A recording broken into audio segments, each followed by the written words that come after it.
Welcome student. এবারে যেটা পড়াবো কোয়ান্টাম নাম্বার। অ্যাকচুয়ালি পরমাণুর ইলেকট্রন বিন্যাস করতে গেলে এবং ইলেকট্রন কোথায় আছে এটা জানতে গেলে চারটে কোয়ান্টাম নাম্বার জানতে হবে। Number 1 principal quantum number, number 2 azimuthal quantum number, number 3 magnetic quantum number, number 4 spin quantum number. Principal quantum number সেটা n দিয়ে প্রকাশ করা হয়। Azimuthal quantum number small n দিয়েও প্রকাশ করা হয়। Azimuthal quantum number small l দিয়ে প্রকাশ করা হয়। Magnetic quantum number small m দিয়ে প্রকাশ করা হয় এবং স্পিন কোয়ান্টাম নাম্বার s দিয়ে প্রকাশ করা হয়। ধরে নাও প্রিন্সিপাল কোয়ান্টাম নাম্বার 1 অর্থাৎ প্রথম কক্ষপথের কথা বলা হচ্ছে। মনে রাখবে প্রিন্সিপাল কোয়ান্টাম নাম্বারের সঙ্গে অ্যাজিমুথাল কোয়ান্টাম নাম্বারের রিলেশন হচ্ছে প্রিন্সিপাল কোয়ান্টাম নাম্বার যদি n হয় অ্যাজিমুথাল কোয়ান্টাম নাম্বার হবে 0 টু n-1। তাহলে প্রিন্সিপাল কোয়ান্টাম নাম্বার যখন 1 তখন অ্যাজিমুথাল কোয়ান্টাম নাম্বার কত হবে 0 টু 1-1, তার মানে অনলি 0। দেখো লেখা হয়েছে অ্যাজিমুথাল কোয়ান্টাম নাম্বার 0 লেখা হয়েছে। আচ্ছা মনে রাখবে অ্যাজিমুথাল কোয়ান্টাম নাম্বার অরবাইটালের কথা বলে, অর্থাৎ অ্যাজিমুথাল কোয়ান্টাম নাম্বার যদি 0 হয় তাহলে সেটাকে আমরা বলবো এস উপকক্ষ বা অরবাইটাল। এবার চলে আসি ম্যাগনেটিক কোয়ান্টাম নাম্বারে। ম্যাগনেটিক কোয়ান্টাম নাম্বারের রিলেশনটা m সমান 2l+1, অর্থাৎ ম্যাগনেটিক কোয়ান্টাম নাম্বারের সংখ্যা হবে 2l+1। এখানে তো 0, তাহলে এখানে 2 × 0 + 1, তাহলে কত হচ্ছে একটাই। অনেকে এইটা ভুলভাবে পড়ে বা পড়ানো হয়, সেটা হলো যে ম্যাগনেটিক কোয়ান্টাম নাম্বার 2l+1 না, ম্যাগনেটিক কোয়ান্টাম নাম্বারের সংখ্যা 2l+1, মানে ম্যাগনেটিক কোয়ান্টাম নাম্বার কতগুলো হবে সেইটা 2l+1 ফর্মুলার সাহায্যে বোঝা যায়। ম্যাগনেটিক কোয়ান্টাম নাম্বারটা কি হবে সেটা 2l+1 ফর্মুলার সাহায্যে বোঝা যায় না। তাই এখানে আমি দেখতে পাচ্ছি একটাই মাত্র, যদি এল এর মান 0 হয় তাহলে এম এর মান একটাই হবে, সেই মানটা হচ্ছে 0। আর মনে রাখবে যে কোনো একটা অরবাইটালে দুটো ইলেকট্রন সম্ভব, যার একটা ঘড়ির কাঁটার দিকে ঘূর্ণন দ্যাট ইজ ক্লকওয়াইজ, আর একটা ঘড়ির কাঁটার বিপরীত দিকে সেটা বলা হচ্ছে অ্যান্টি ক্লকওয়াইজ। প্লাস হাফ বলতে ঘড়ির কাঁটার ঘূর্ণন বোঝানো হচ্ছে এবং মাইনাস হাফ বলতে ঘড়ির কাঁটার বিপরীত দিকের ঘূর্ণন বোঝানো হচ্ছে। তাহলে এখানে টোটাল ইলেকট্রনের সংখ্যা কত পেলাম 2। এবার চলে আসি 2 নম্বর কক্ষের জন্য। 2 নম্বর কক্ষের জন্য এন এর মান কত 2, তাহলে এল এর মান কত হবে 0 টু n-1। তাহলে এখানে এন এর মানটা আমি 2 বসাবো, তাহলে দেখো পেয়ে যাচ্ছি 1। তাহলে কতগুলো মান পেলাম দুটো, 0 এবং 1। এবারে ওই এম এর মান এর সংখ্যা, আবারও বলছি এম এর মান নয়, এম এর মানের সংখ্যা 12+1 ফর্মুলার সাহায্যে ডিনোটেড হবে। সেখানে 12+1 বসালে 0-র জন্য আমরা পাচ্ছি একটাই মান, সেটা 0, এবং 1-এর জন্য 3টে মান পাচ্ছি। বোঝা গেছে?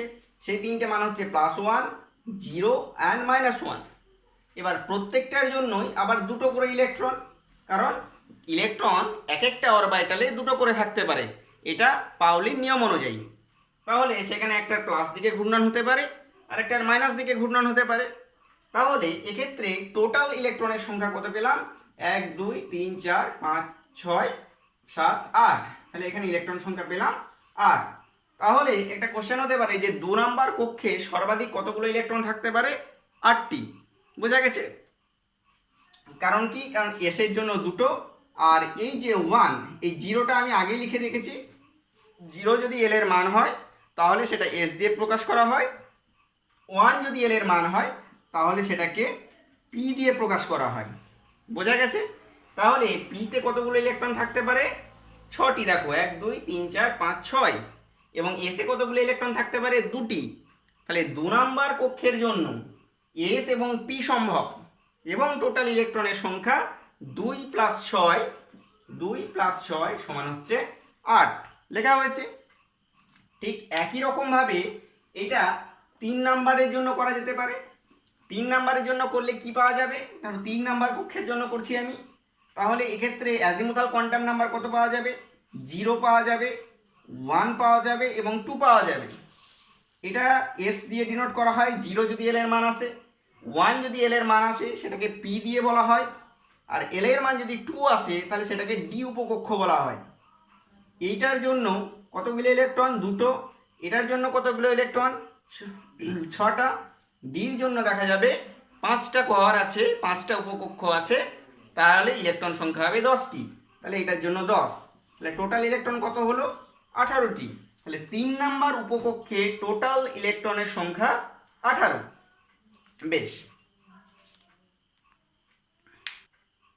এবার কতগুলি পরমাণুর ইলেকট্রন বিন্যাস করে আমি দেখাচ্ছি। দেখো, প্রথমে যেটা লেখা হয়েছে কার্বন, তাহলে তার টোটাল ইলেকট্রন সংখ্যা কত? 6। পরেরটা কত লেখা হয়েছে? সোডিয়াম, তার টোটাল ইলেকট্রন সংখ্যা কত? 11। ক্যালসিয়াম লেখা হয়েছে তারপরেরটা, তার টোটাল ইলেকট্রন সংখ্যা 20। এবার কি করে বিন্যাসটা করছে একটু দেখে নাও। প্রথমে লেখো 1s, তারপরে লেখো 2s, তারপরে লেখো 2p, তারপরে লেখো 3s। এবারে এর মধ্যেই যদি ইলেকট্রন বিন্যাসটা হয়ে যায়, পরবর্তী ক্ষেত্রে এগুলো আমার লেখার দরকার নেই। 1s এ কত থাকতে পারে? দুটো। 2s এ কত থাকতে পারে? দুটো। 2p তে কত থাকতে পারে? 6টা।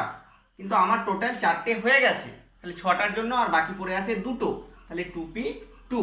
তাহলে এখানে 3s অরবিটালটার কোনো প্রয়োজন নেই। তাহলে কার্বনের জন্য ইলেকট্রন বিন্যাস কি হলো? 1s2, 2s2, 2p 2। ঠিক একই রকমভাবে সোডিয়ামের জন্য ইলেকট্রন বিন্যাসটা করা যাক। 11টি ইলেকট্রন আছে, তাহলে প্রথমেই আমি লিখবো, দেখো 1s2, 2s2, 2p6, কারণ টোটালটাই তো দরকার। টোটাল 11টা যতটা ইলেকট্রন আছে আমি প্রত্যেকটাকে ফিল করে তারপরেরটাই যাব। তাহলে 6 2 8 2 10, তার মানে পরে শুধুমাত্র একটা, তার মানে 3s1। এইটা হয়ে গেল সোডিয়ামের ইলেকট্রন বিন্যাস। নেক্সট যেটাই যাব সেটা হচ্ছে ক্যালসিয়ামের ইলেকট্রন বিন্যাস।